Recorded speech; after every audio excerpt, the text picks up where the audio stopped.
अस्सलाम वालेकुम। माझा महाराष्ट्र न्यूज़ लाइव में आप सभी का स्वागत है मेरे भाइयों। आज हम नांदेड़ शहर के गाड़ीपुरा में आए हुए, यहाँ पर माजी नगर सेवक अनवर हुसैन उर्फ अन्नू भाई का कार्यालय का आज उद्घाटन हुआ। माजी मुख्यमंत्री तथा खासदार राज्यसभा के अशोक चौहान इनके हाथों से आज यहाँ पर उद्घाटन हुआ कार्यालय का, और उसी साथ आज उन्होंने गुलपोशी की अन्नू भाई ने, और उसके साथ एक बड़ी दरगाह जो है गाड़ीपुरे की, जो मशहूर दरगाह है, उसको उसके गेट के लिए, दरवाजे के लिए उन्होंने 30 लाख रुपए की निधि भी दी। और उसके चलते कहीं लोगों ने भी उनकी तारीफ की, और अन्नू भाई का भी क्या कहना है इस निधि पर उनसे जानते हैं। सबसे पहले तो मैं आपके माध्यम से, महाराष्ट्र माझा के माध्यम से एक चीज़ बतलाना चाहता हूं आवाम को कि जो श्रीमान माजी मुख्यमंत्री अशोकराव जी चौहान साहब है, उनके दिल में ना कोई भेद है, ना भाव है, ना कोई संभव है। उनके दिल में खाली इंसान की इंसानियत और इंसान के लोगों के काम की अहमियत है। तो उसी नोयत के ऊपर जब हम अशोकराव जी चौहान साहब माजी मुख्यमंत्री बीजेपी में प्रवेश हुए, और प्रवेश होने के बाद हमारी मीटिंग थी, मैं कांग्रेस पार्टी में था, जब मैं भारतीय कांग्रेस पार्टी का महानगर उपाध्यक्ष था, तो दूसरे दिन कांग्रेस पार्टी की जो मीटिंग हुई नवे मोड़े कार्यालय में, तो उस दिन मर गए बेचारे, उनको अच्छा रखे अल्लाह, वसंतराव जी चौहान एमपी, उन्होंने एक भाषण देके उस दिन कांग्रेस कमेटी की मीटिंग के अंदर एक बात बतलाए कि अब जो है एक तरफ पक्ष है और एक तरफ है हमारा गुरु।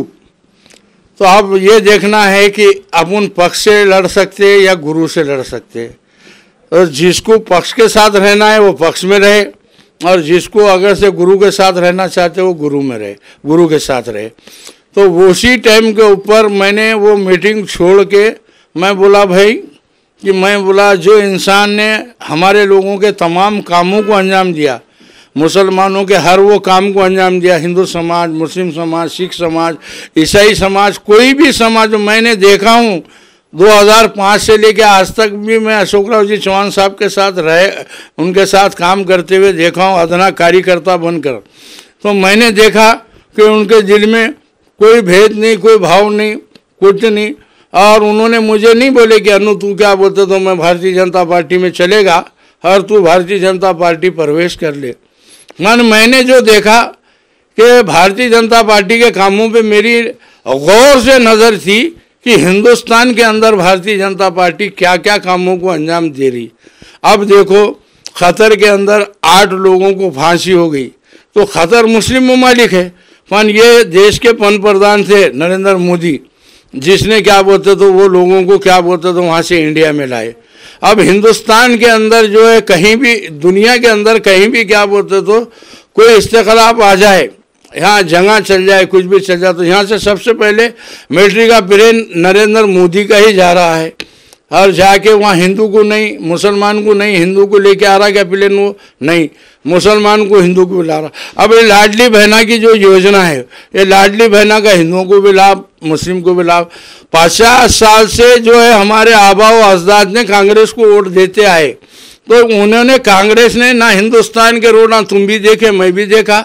कि ये 2014 से जब तक भारतीय जनता पार्टी की सरकार बनी, जब से हिंदुस्तान के रोड डेवलप हुए, पहले 74 एयरपोर्ट थे, आज 174 एयरपोर्ट है हिंदुस्तान के अंदर। लाडली बहना, पहले रेल के अंदर क्या बोलते थे, रेलों की पोजीशन क्या थी, आज रेलों की पोजीशन क्या है। ये जो है नरेंद्र मोदी सरकार सबका साथ, सबका विश्वास, सबका प्रयास जो काम कर रही, और वो पार्टी को साहब ने ज्वाइन करे, तो मैं मेरे सच्चे दिल से मैंने कहा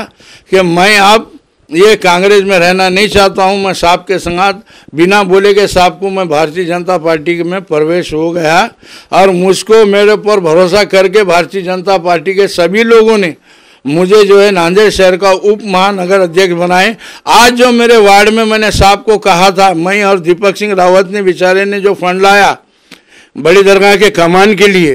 तो वो फंड लाया तो साहब की बदौलत है, आज साहब ने उसकी ओपनिंग करे। और दूसरी बात, जो काले पुल का मैंने जो रास्ता पास कराया था 30/1/2009 को, वो रास्ते को कंप्लीट साहब ने, मैंने, दीपक सिंह ने और कलीम चीचा तीनों ने मिलकर साहब से डिस्कस करने के बाद वो रास्ते के दुकाना टूट के आज वो रास्ते का काम शुरू हो रहा, और वो रास्ता कंटिन्यू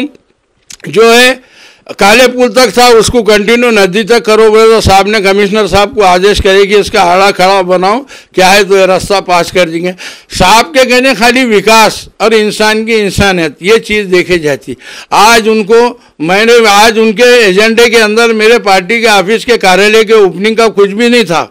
साहब ने, मैंने जैसा रास्ते में रोक के साहब को मेरे कार्यालय की ओपनिंग करो सर, आप मेरे वार्ड में आए तो मेरे कार्यालय की ओपनिंग किए, और ओपनिंग करके क्या बोलते तो उन्होंने सच्चे दिल से मेरे को मुबारकबाद दी कि आज तेरा कार्यालय शुरू हो गया, आज से तू काम को लग भारतीय जनता पार्टी का। मैं भारतीय जनता पार्टी में रहो या कोई भी पार्टी में रहो, मैं वही अशोक चौहान हूँ जो पहले था। तो कोई भी इंसान की इंसानियत को देखते हमको काम करना चाहिए। और मैं तमाम वार्ड के लोगों से ये बताना चाहता हूँ कि भाई सारे चीज़ें पार्टी पक्ष पास सब चीज़ को छोड़ते हुए जो इंसान काम करता है उसको सर बढ़ाओ। इंशाअल्लाह ताला मौत तक क्या बोलते तो लोग जो है हमारे काम को याद करेंगे। ताज्या बातम्या पाहण्यासाठी माझा महाराष्ट्र लाईव्ह या आमच्या न्यूज चॅनलला सबस्क्राईब करा। व्हिडिओ आवडल्यास व्हिडिओला लाईक आणि शेअरही करा।